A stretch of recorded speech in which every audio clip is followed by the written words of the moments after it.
Seperti itulah instastory terbaru dari Justin Hubner jelang pertandingan krusial bulan Juni mendatang, di mana dia siap memberikan segalanya untuk timnas Indonesia, terutama ketika menghadapi Cina yang boleh dibilang sebagai laga hidup mati untuk menentukan nasib timnas di babak round 3 ini.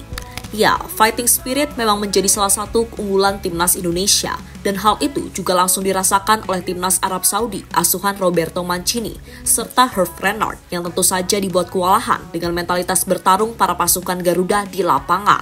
Berkaca dari situlah membuat kedua pelatih asal Eropa itu sekali lagi memberikan peringatan keras kepada Cina untuk tak meremehkan Indonesia. Meski mereka berhasil menang di leg pertama, belum tentu Cina bisa kalahkan Indonesia di GBK.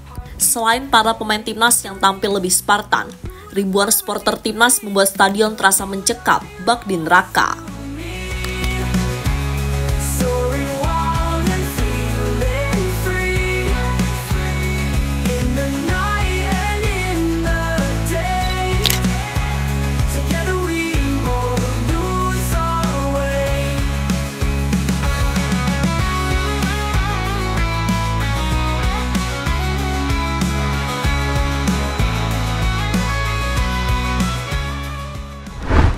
Setelah melihat rangkaian drama dan hasil yang terjadi, wajar kalau grup C ini memang sangat layak disebut sebagai grup neraka. Pasalnya, persaingan di sini memang sangat ketat, dan selain Jepang, semua tim terbukti bisa saling menyulitkan. Khusus Indonesia dengan sikon yang sekarang, harusnya ini bisa jadi momentum untuk menunjukkan kepada semua pihak kalau tim Garuda bisa kok menembus batas kemustahilan. Ya, memang sih dalam Garuda Calling kali ini cukup banyak yang merasa was-was lantaran ada beberapa pemain yang kondisinya masih 50-50 seperti Kevin Dix serta Dean James. Kemudian Mads Hilgers dikonfirmasi oleh pelatih Twente kalau ia sedikit mengalami nggak enak pada hamstringnya, sehingga itulah alasan mengapa Mads cuma main sebabak sebagai langkah pencegahan. Bahkan terbaru melawan klub Verdong, Mads Hilgers hanya menonton dari bangku cadangan bersama Mamang Joe Pelopassi. Lalu Ragnar yang sayang banget belum bisa pulih tepat waktu atas sakit yang diderita. Dan soal Martin Pes serta Marcelino, keduanya harus absen di laga versus Cina karena akumulasi. Ya, intinya skuad kita di 2 laga terakhir nanti benar-benar cukup bikin deg-degan. Walaupun pastinya kita harus tetap percaya pada pemain yang nanti diberi amanah tampil.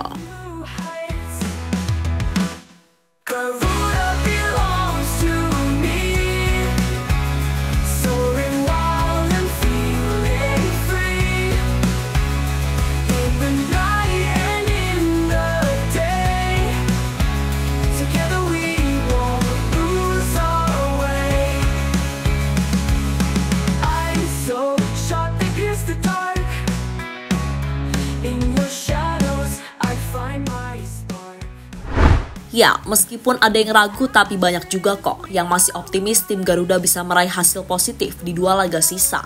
Apalagi semua tahu kalau kita punya pemain yang punya stamina badak dan fighting spirit luar biasa di atas lapangan.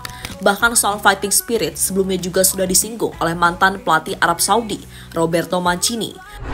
Bahkan fighting spirit timnas terus dibuktikan ketika tak lagi dipegang oleh Sinteyong, dan hal itu bisa kita lihat dalam match terakhir melawan Bahrain.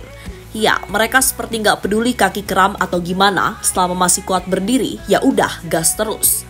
Melihat stamina luar biasa dari para pemain timnas, bahkan 2 pelatih Arab Saudi, Roberto Mancini dan Herve Renard, benar-benar dibuat takjub dengan mentalitas para pemain Indonesia.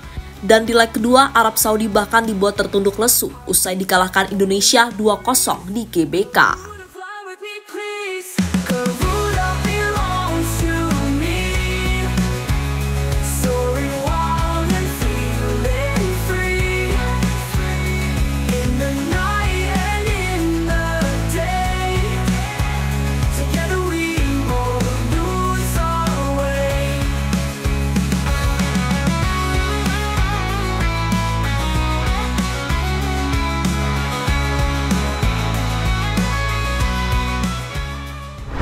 Mancini dan Renard peringatkan Cina. Berkaca dengan pengalaman yang dimiliki kedua pelatih asal Eropa tersebut, membuat Roberto Mancini dan Herve Renard peringatkan timnas Cina untuk tak meremehkan kekuatan timnas Indonesia. Memang betul di leg pertama mereka berhasil kalahkan Indonesia dengan skor 2-1. Tapi itu kan pure kesalahan dari pemain timnas sendiri, apalagi saat itu Sinteyong sedang melakukan uji coba dengan formasi berbeda dari laga-laga sebelumnya. Ditambah kini Indonesia telah dipegang oleh pelatih-pelatih ternama dari Belanda. Tak hanya itu saja, beberapa wajah baru juga akan menghiasi laga di GBK pada bulan Juni mendatang. Sehingga hal yang wajar kalau Mancini dan Renard sekali lagi peringatkan Cina untuk waspada kalau nggak mau menyesal di kemudian hari.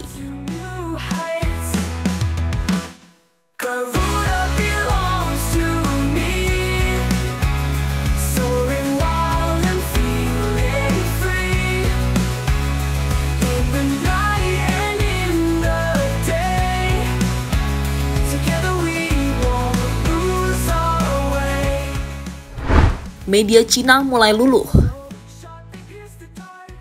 Di sisi lain, media Cina yang semula benar-benar meremehkan Indonesia, kini benar-benar merasa situasinya berbalik. Yang mana justru sekarang Cina lah yang sedang dalam posisi sulit pasca 3 kekalahan beruntun yang membuat fans ngamuk. Terlebih masuk ke 5 pemain diaspora baru seperti Kevin Dix, Ole Romeni, Joe Pelupasi, Dean James, dan Emil Audero benar-benar dianggap akan membuat segalanya jadi lebih sulit buat Cina. Walaupun nantinya mereka bisa menganalisis cara bermain mereka ketika Indonesia melawan Bahrain. Nah, menurut salah satu media Cina, NetEase, timnas Cina benar-benar akan melakoni partai yang sangat sulit melawan Indonesia. Dan bisa dibilang itu akan jauh lebih sulit ketika mereka melawan Australia di laga sebelumnya. Pertama, soal kekuatan timnas Indonesia yang masih menjadi misteri. Keduanya pasti karena tekanan yang dirasa jauh lebih besar saat main di markas tim Garuda. Indonesia yang kalah dari Australia, namun kemenangan atas Bahrain dan ketambahan pemain baru membuat mereka makin kuat. Timnas Cina akan sulit menang melawan Indonesia seperti ini, tulis laporan tersebut. Ya, apa yang dirasakan Cina memanglah wajar, terutama bagi sang pelatih Branko Ivanovic yang posisinya sedang di ujung tanduk, yang mana laga melawan Indonesia di bulan Juni mendatang dianggap akan jadi penentu bagi nasibnya. Jika sampai kembali gagal meraih poin, media NetEase meyakini kalau ini pelatih bakal dipecat. Karena jika kalah, ini akan menjadi kekalahan keempat secara beruntun Branko Ivanovic bersama timnas Cina.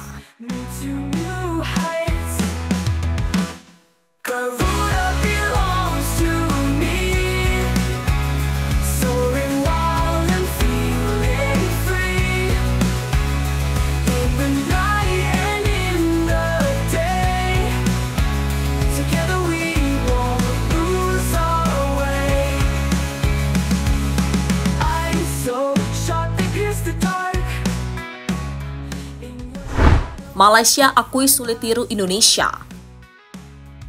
Sementara itu, melihat segala hal yang ada, sekali lagi wajar jika para tetangga makin sadar diri, sadar posisi.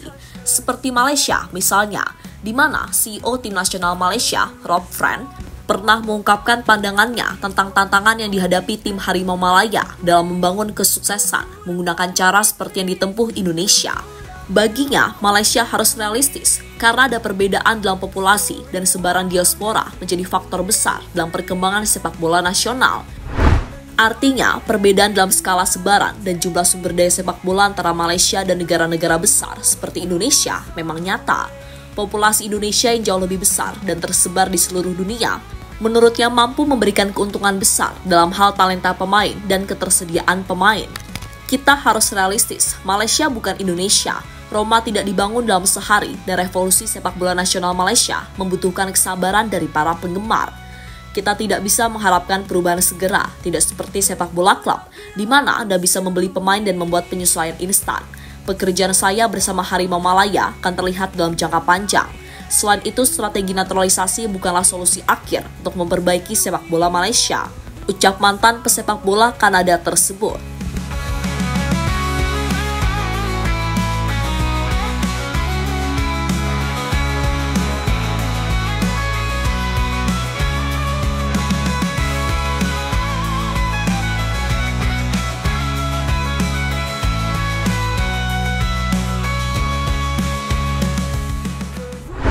Dan terlepas dari apapun, kini persiapan demi persiapan telah dilakukan oleh para pelatih untuk mempersiapkan tim terbaik guna pertandingan bulan Juni mendatang. Sudah ada beberapa pemain yang tiba di Indonesia, tapi ada juga yang akan datang sesuai jadwal, yakni 26 Mei mendatang. So, tetap semangat dan berikan hasil yang maksimal di bulan Juni nanti, oke?